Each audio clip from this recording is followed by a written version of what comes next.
जोशीमठ पर 8 शोध संस्थानों ने एक रिपोर्ट पेश की है और इस रिपोर्ट में जोशीमठ भूधसाव के कारणों के पीछे जो अध्ययन किए गए थे, जो भी बिंदु थे, उनको सार्वजनिक किया गया है। दरअसल 20 सितंबर को हाईकोर्ट ने एक सुनवाई के दौरान इन संस्थानों को कहा था कि अपनी रिपोर्ट को सार्वजनिक करें और इसको पब्लिक के लिए अपलोड कर दिया गया है उत्तराखंड डिजास्टर मैनेजमेंट अथॉरिटी की वेबसाइट पर, जहां पर इन रिपोर्ट्स का अध्ययन किया जा सकता है और पता लगाया जा सकता है कि आखिर जोशीमठ भूधसाव के पीछे क्या कारण थे।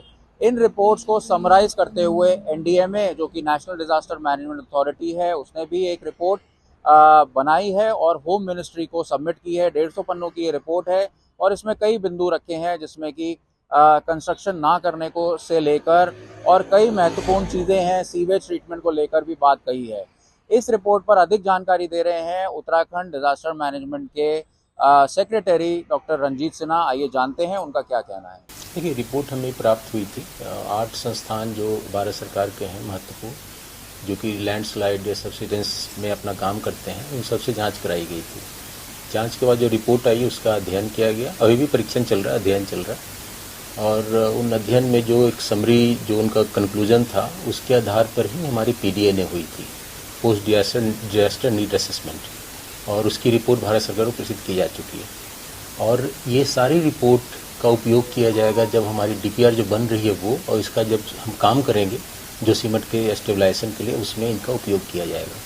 तो बहुत महत्वपूर्ण रिपोर्ट है, इसका अभी भी परीक्षण चल रहा है। और जो हमारी कार्यदायी संस्थाएं हैं, पीडब्ल्यूडी इरिगेशन, उनसे भी ये रिपोर्ट शेयर की गई है। पीडीएनए रिपोर्ट पे चर्चा हुई है भारत सरकार में, 3 दौर की वार्ता हुई, डिस्कशन हुआ, और जो हमारी प्रपोजल गए थे अंतिम पीडीएनए का जो रिपोर्ट था, और उसमें हमने लगभग 1800 करोड़ का हमारा प्रस्ताव था, जिसमें कि लोगों का रिहेबिलिटेशन और जोशीमठ का स्टेबलाइजेशन सारी चीज़ें इंक्लूडेड थी।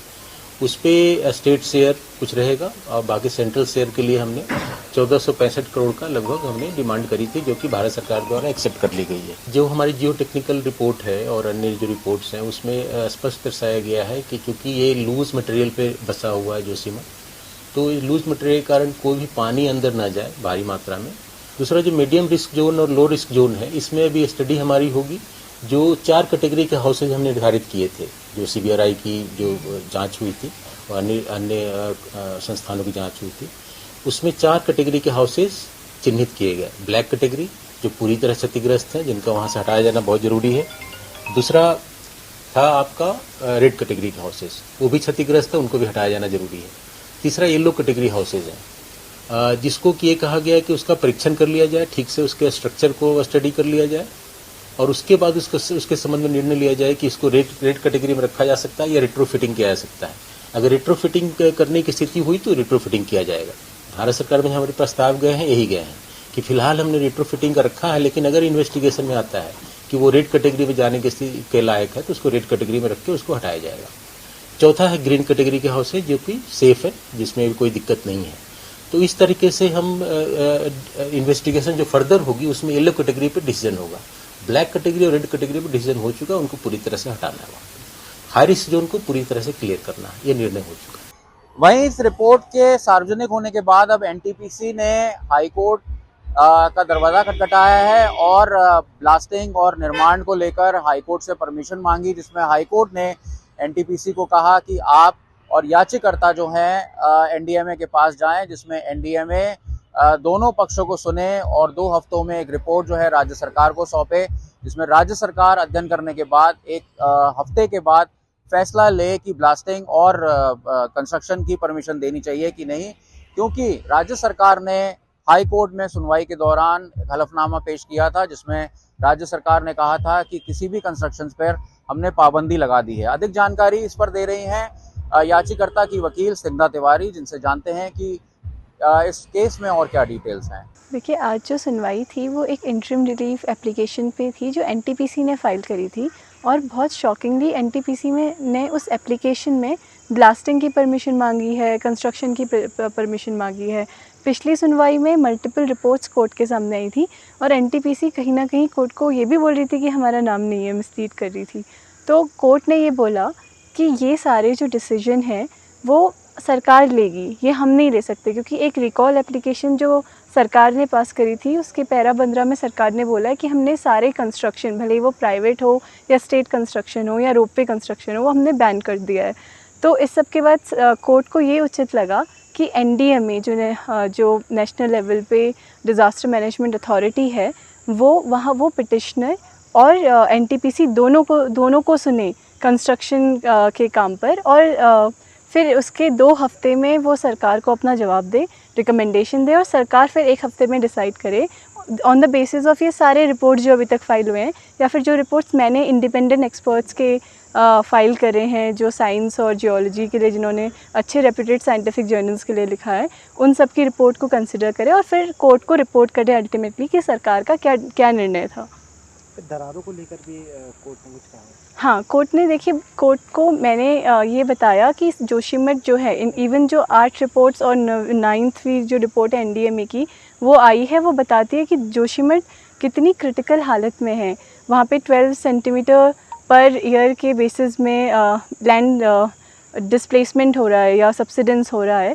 तो कोर्ट ने बोला ये सब के लिए जो राइटफुल बॉडी है जो इस चीज़ को सुन सकती है वो NDMA है, क्योंकि सही तौर पे भी NDMA के पास सारे एक्सपर्ट्स हैं और वो हाईएस्ट बॉडी है इस कंट्री में जो इस पूरे डेटा को एनालाइज करेगी।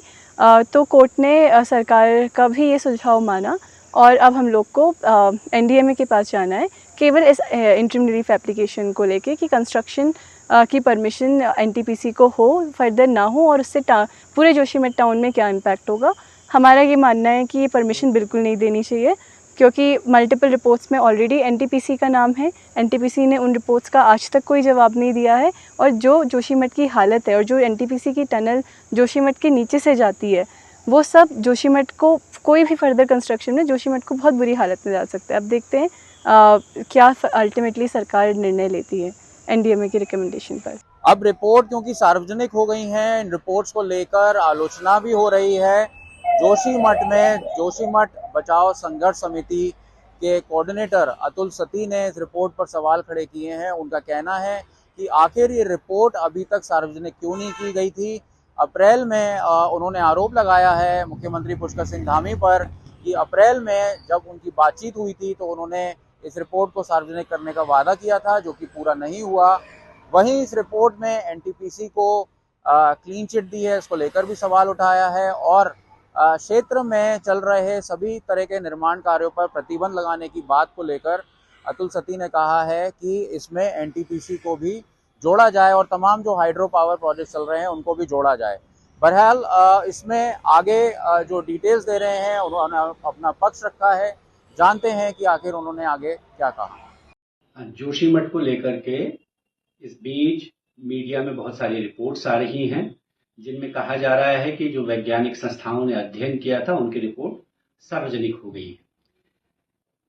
लेकिन अभी तक क्योंकि जोशीमठ बचाओ संघर्ष समिति को वो रिपोर्ट मिली नहीं है, तो हम जो मीडिया में जो रिपोर्ट्स आई है उसके आधार पर हम लोगों का ये कहना है कि पहली बात तो इस रिपोर्ट्स पर सवालिया निशान ये है कि इतने समय क्यों सरकार ने इसको लगाया। हम लगातार पिछले 6 महीनों से इन रिपोर्ट्स की मांग कर रहे थे कि इन्हें सार्वजनिक किया जाए। मुख्यमंत्री से वार्ता हुई हमारी अप्रैल में, और उस समय मुख्यमंत्री ने कहा कि तत्काल ये सार्वजनिक कर रहे हैं, लेकिन नहीं किया गया। और अभी भी जब किया गया है तो हाई कोर्ट के दबाव के बाद ये हुआ है। खैर, दूसरी बात जो इस रिपोर्ट में आ रहा है कि NTPC को क्लीन चिट दी है IIT रुड़की ने और GSI वालों ने। अब जो क्लीन चिट मिली है उसमें वो पानी का एक नमूने की बात है। दूसरी बात जो है जो GSI कह रहा है, तो GSI पर तो हमारा ये कहना है कि GSI ने इस परियोजना पर ही प्रश्न चिन्ह लगाया था जब परियोजना बन रही थी 2005 में। उसके बाद 2010 में करंट साइंस में एक पेपर छपा डॉक्टर पीयूष रौतेला और डॉक्टर MPS बिष्ट का, जिसमें उन्होंने GSI की जो फाइंडिंग्स हैं, उनकी जो रिपोर्ट है, उसको कोट करते हुए कहा कि ये जो परियोजना है जोशीमठ के लिए खतरनाक हो सकती है। ये GSI की ही रिपोर्ट को उन्होंने कोट किया है। जहां तक IIT रुड़की का ये कहना है कि पानी का जो नमूना है वो जो है NTPC के जो साइट से लिए हुए नमूने से मेल नहीं खा रहा है, तो इस पर हमारा कहना है कि अगर वो वहां से मेल नहीं खा रहा है तो जोशीमठ के जो जल स्रोत हैं वो तो सूखे नहीं है, उनमें तो लगातार पानी अभी भी चल रहा है। तो ये जो पानी 2 जनवरी को आया, ये जो है ये तो 15 दिन में बंद हो गया। तो ये कहाँ से आया था, इसका कहीं कोई जो है डिटेल वो नहीं है। तीसरी बात हम ये कह रहे हैं कि जो वैज्ञानिक हैं जिन पर दबाव बनाया गया है और उनको कुछ भी कहने पर प्रतिबंध लगाया हुआ है, सरकार वो प्रतिबंध हटाए, वैज्ञानिकों को स्वतंत्र तौर पर अपनी बात रखने के लिए उनको खुली छूट दे, ताकि जो है वो स्वतंत्र तौर पर अपनी बात रख सके। तीसरी बात जो एनडीए में कह रहा है कि जोशीमठ पर सभी तरह के निर्माण कार्यों पर रोक लगनी चाहिए, क्योंकि यहाँ भूमि की भार क्षमता और जो यहाँ भूमि है वो कमजोर है, इसलिए यहाँ निर्माण नहीं होना चाहिए। तो इस पर हमारा ये कहना है कि बिल्कुल हम इस बात से सहमत हैं, लेकिन अगर किसी भी तरह का निर्माण यहाँ नहीं होना चाहिए तो जो एनटीपीसी की जल विद्युत परियोजना का जो निर्माण हो रहा है, हमारा कहना है कि इस पर भी जो है पूरी तरह से प्रतिबंध लगना चाहिए। जोशीमठ बचाओ संघर्ष समिति रिपोर्ट्स का विस्तृत अध्ययन करने के बाद अपनी बात जो है विस्तृत प्रेस कॉन्फ्रेंस में देगी और तब हम जो है विस्तार से अपनी बातों को रखेंगे। भले ही हमारा अभी भी ये कहना है कि जो सवाल हमने एनटीपीसी की परियोजना पर उठाए थे, इन रिपोर्ट्स में अभी तक उसका जवाब नहीं है। एलएनटी ने जिस तरह से इस परियोजना को छोड़ा, वो जो पेपर हमने प्रस्तुत किया उस पर कहीं कोई जवाब अभी तक नहीं आया है। तो अभी बहुत सारे सवाल हैं जिनका जवाब दिया जाना है और हम विस्तार से रिपोर्ट पढ़ने के बाद अपना जवाब प्रस्तुत करेंगे। इस रिपोर्ट के सार्वजनिक होने के बाद जिस तरह से 8 संस्थाओं ने अध्ययन के बाद रिपोर्ट सार्वजनिक की है, इसके साथ साथ एनडीएमए की जो रिपोर्ट पेश की गई है उसमें बताया गया है कि क्या क्या कारण रहे जिसकी वजह से जोशीमठ में भूधसाव हुआ। मुख्य तौर पर जो बातें सामने आई हैं उसमें बताया गया है कि करीब 42 नई दरारें आई हैं, जो कि जीएसआई की रिपोर्ट में बताया है। एनजीआरआई ने जो अपनी रिपोर्ट में कहा है उसमें बताया गया है कि करीब 1 साल में 6 सेंटीमीटर जोशीमठ धंसा है। इसके साथ साथ 50 मीटर की गहराई की जो भूधसाव हैं वो भी पाए गए हैं। 7 रिक्टर स्केल पर जो भूकंप है वो भविष्य में आ सकता है, ऐसा वैज्ञानिकों ने चिंता जताई है, क्योंकि मेन सेंट्रल थ्रस्ट यानी कि एमसीटी पर जोशीमठ बसा हुआ है। इसके साथ साथ आईआईटी और जीएसआई ने एनटीपीसी को क्लीन चिट दी है और कई तरह के महत्वपूर्ण बिंदु हैं, जैसे निर्माण पर रोक, सीवेज का ट्रीटमेंट और जो टाउन प्लानिंग है उस पर जोर दिया गया है कि भविष्य में पहाड़ों में कैसे जो शहर हैं उन्हें बसाया जाए। इसको लेकर जोशीमठ पर जो रिपोर्ट्स हैं वो अपने आप में एक उदाहरण बनेंगी, जिसके बाद भविष्य में जो शहर पहाड़ों पर बसाए जाएंगे वो भी इन रिपोर्ट्स का अध्ययन करेंगे और उसके बाद टाउन प्लानिंग होगी।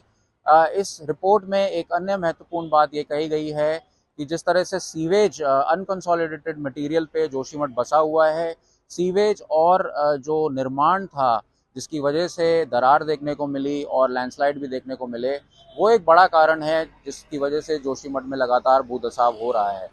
अभी फ़िलहाल ये रिपोर्ट सार्वजनिक हो चुकी है। अब सरकारों को इस पर काम करना है और अपने आप में ये उदाहरण है आगे के लिए कि भविष्य में पहाड़ पर शहर किस तरह से बसाए जाएंगे।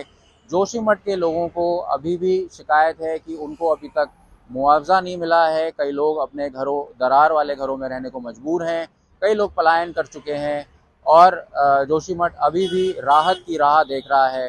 देखना होगा सरकार इस रिपोर्ट के बाद किस तरह से एक्शन में आती है और जो उनकी रणनीति है उसमें किस तरह का बदलाव आता है। देहरादून से अंकित शर्मा, आज तक।